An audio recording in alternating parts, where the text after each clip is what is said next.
Hello বন্ধুরা, আমি সুস্মিতা।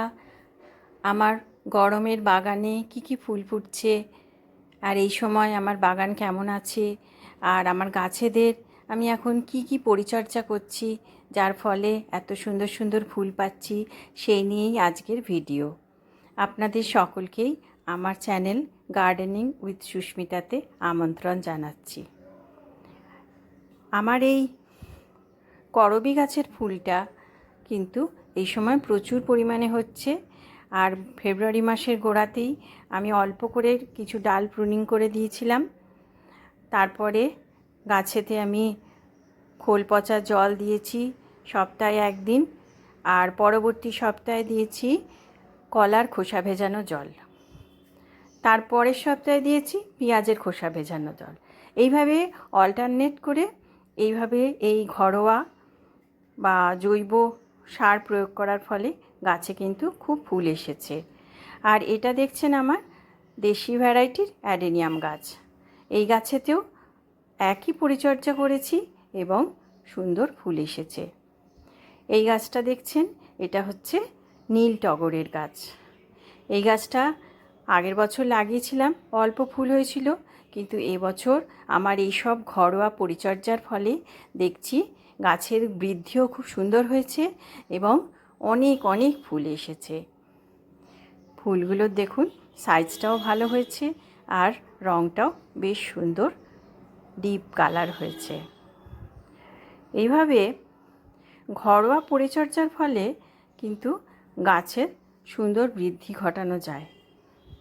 আর আমি দেখেছি কলার খোসা ভেজানো জল এবং পেঁয়াজের খোসা ভেজানো জল কিন্তু গাছে ফুল আনার ক্ষেত্রে খুবই উপকারী। আর এই বেল ফুল গাছও এবারে প্রচুর ফুল হয়েছে। এটা হচ্ছে প্রথম ফ্ল্যাশে যে ফুল এলো সেই ছবিগুলো আপনাদের দেখাচ্ছি। ফেব্রুয়ারি মাসের শুরুতেই কিছু গাছের ডাল আমি প্রুনিং করে দিয়েছিলাম, তার সঙ্গে এক্ষেত্রে কিছু মিক্সড খাবার দিয়ে দিয়েছিলাম।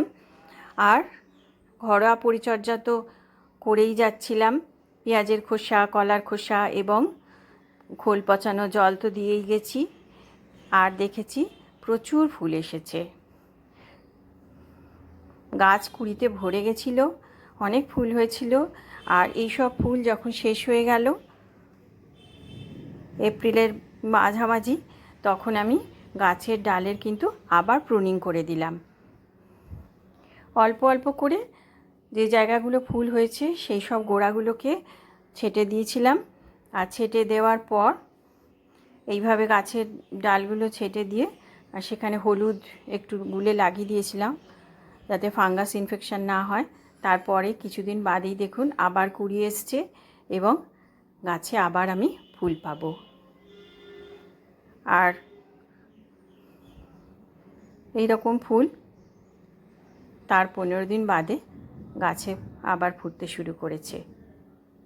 এইভাবে গাছের সঙ্গে লেগে থাকতে হবে এবং কন্টিনিউয়াস গাছকে লক্ষ্য রেখে তার পরিচর্যা যদি করা যায় তাহলে কিন্তু আমরা এই বেলফুল গাছে সেপ্টেম্বর মাস অবধি ফুল পেতে পারি বারবার। আর এই যে দেশি ভ্যারাইটির যে টগর গাছ, এই টগর গাছে এই সময় খুব ফুল হচ্ছে, ফুলের সাইজও বেশ ভালো হচ্ছে। আর এই যে আমার মধুমঞ্জরি গাছটা, এই মধুমঞ্জরি গাছও এই সময় ফুল হলো। আর দেখুন এই শিউলি গাছটা এই সময় হঠাৎ দেখি 2-3খানা ফুল হলো। সাধারণত এটা শরৎকালেই হয়, কিন্তু এই সময় দেখা গেল যে কিছু ফুল পেলাম আমি। আর এই একই ঘরোয়া পরিচর্যা এটাতেও করেছিলাম। আর এই গন্ধরাজ গাছটাতেও গন্ধরাজ গাছে কুড়ি ঝরে যাওয়ার সমস্যা সবাই যেমন সম্মুখীন হয়, আমিও সেরকমই হয়েছিলাম। আর এই পরিচর্যা করার জন্য আমি NPK 0050 গাছে যখন কুড়ি এলো তখন দিয়েছিলাম। আর তার ফলে দেখেছি কুড়িটা ঝরে যায়নি, আস্তে আস্তে বড় হয়েছে। আর এইভাবে গন্ধরাজ গাছে বেশ কয়েকটি ফুল পেয়েছি। আর এই সময় সব রকমের জবা আমার ফুটতে শুরু করেছে বাগানে। দেশি ভ্যারাইটি, পুনে ভ্যারাইটি, সব রকমের জবাই বাগান আলো করে রাখছে। জবা গাছের পরিচর্যা বলতে ফেব্রুয়ারি মাসের শুরুতে তখন গাছে প্রুনিং করে দিয়েছিলাম। তারপর নতুন নতুন শাখা প্রশাখা বেরোলো, আর সেই সময় কিছু মিক্সড খাবার আর ভার্মিকম্পোস্ট গাছের গোড়া একটু খুশে নিয়ে সেখানে দিয়ে দিয়েছিলাম। এইভাবে এই থোকা জবাটাও ফুটেছে। পরবর্তীতে গাছে ঘরোয়া পরিচর্যা যেগুলো আমি করছি সেগুলোই করেছি। আর দেখুন এই সময় মিলিবাগের আক্রমণও খুব হচ্ছে। মিলিবাগ দূর করতে নিম অয়েল একটু শ্যাম্পুর সঙ্গে মিশিয়ে এটা আমি গাছে স্প্রে করেছি। এই দিশি জবাও হচ্ছে।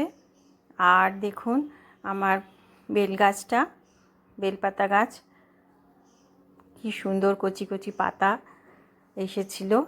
এটা হচ্ছে মার্চের প্রথম দিকে।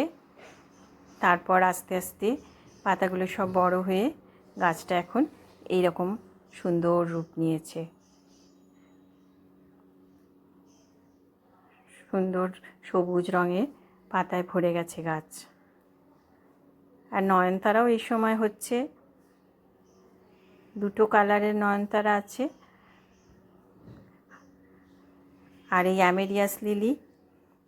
অ্যামেরিয়াস লিলির বাল্ব থেকে,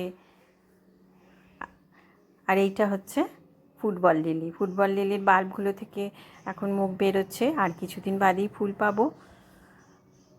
আর রঙ্গন গাছ খুব সুন্দর ফুল হয়েছে, গাছ ভরে গেছে লাল রঙ্গন ফুলে। এছাড়া আমার গোলাপি রঙ্গন গাছের ফুলও এসছে প্রচুর, কুঁড়িতে ভরে গেছে। আর আমার আরও একটা কালারের আছে, সেটা হচ্ছে সাদা। এগুলো সব স্মল ভ্যারাইটির, কিন্তু যখন কুঁড়ি আসে প্রচুর ফুল হয়, আর ফুলে পুরো গাছ ভরে থাকে, দেখতে একটা ফুলদানির মতন সুন্দর লাগে। এই সাদা, ছোট সাদা ভ্যারাইটি, আর খুব ছোট্ট একটা গাছ। আর দেখুন প্রত্যেকটা ডালে কত কুঁড়ি এসছে। নাগচম্পা গাছটা অসম্ভব লম্বা হয়ে গেছে, আর নতুন নতুন পাতা এসছে। একটা ব্রাঞ্চে দেখছি কুঁড়িও এসছে। আর এই ক্যালাঞ্চু, দিশি ক্যালাঞ্চু ভ্যারাইটির এই গাছটা দেখুন ফুল হয়েছিল অনেক। এই ফুলগুলো এখন হচ্ছে শুকিয়ে গেছে। শুকিয়ে যাওয়ার পর কি করতে হবে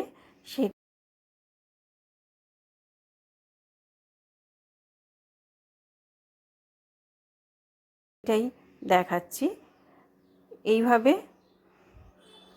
এগুলোকে কেটে ফেলে দিতে হবে, তা না হলে কিন্তু গাছটা নষ্ট হয়ে যাবে। এইভাবে এই শুকনো সমস্ত এই মঞ্জুরি ডালগুলোকে কেটে ফেলে দিয়ে গাছটাকে পরিষ্কার করে নিতে হবে। আর যদি কোনো শুকনো পাতা থাকে বা ফাঙ্গাস আক্রান্ত কোনো পাতা থাকে, সেগুলোও এই সময় কেটে ফেলে দিতে হবে। আর আমার এই অ্যাগ্লোনিমা গাছটায় একটা নতুন ফুল এসেছে। যদিও এই ফুলগুলোকে কেটে ফেলে দিতে হয়, কারণ এই ফুলগুলো থাকলে গাছের অনেক এনার্জি এতে নষ্ট হয়ে যায়। তাতে গাছের পাতা কিন্তু রঙটা হারিয়ে ফেলে এবং পাতাটা নষ্ট হয়ে যায়। আর অপরাজিতা ফুল হচ্ছে। আর এই